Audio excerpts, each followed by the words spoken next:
Creating UK Home Care Directory has been really important to me, and that's because the service has been created through my own experiences as a mother of a son with autism and also as a social worker as well.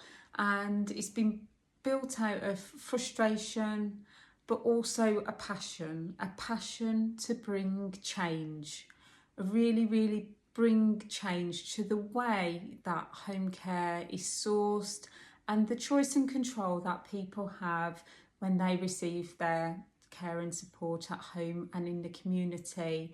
You know, it's moving from service-led provision when the person doesn't have choice because it's determined by the provision of the provider, of what they've got, the cause they've got, and the carers that they've got as well. So I wanted to provide a service that would give people the consistency of having the carer, first of all, the carer that's right for them, that they have chosen that carer because they suit their needs, and consistency with the person that's coming in to support them, and also care call times as well.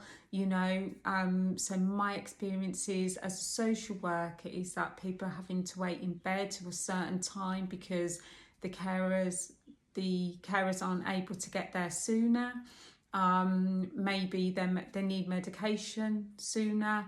Sometimes they're going to bed too early because the care agency can't provide a later care call. This is not acceptable, you know, and it's not the way that I would like to see the care sector move forward. I think it's all about bringing change, and as individuals we all bring something and we can all contribute to making a change. So UK Home Care Directory is part of that change. It's a vision to ensure that as many people as we can support do access personalised service, whether that's at home or in the community, and that they have choice and control and they are in the driving seat of their own lives and the care and support that they receive. So my experience as a mother has been pretty much like as a social worker, only I'm the person receiving the service for my son. You know, I am the receiver rather than the professional on that side, and that has really enhanced my insight into the work that I have done as a social worker, and when I'm working with families, their frustrations and why they're feeling frustrated, because that's exactly where I have been as well. So my son lives in supported living, and I won't share too much detail now. Maybe at some time in the future, that's another video that I will make. But his provision is very limited in terms of, you know, his access to his mobility car because the carers can't drive, his choice and control over his daily life, his access to meaningful activities, and having creative carers that come in and work with him and are not just there but actually are proactive. So that's been a massive frustration.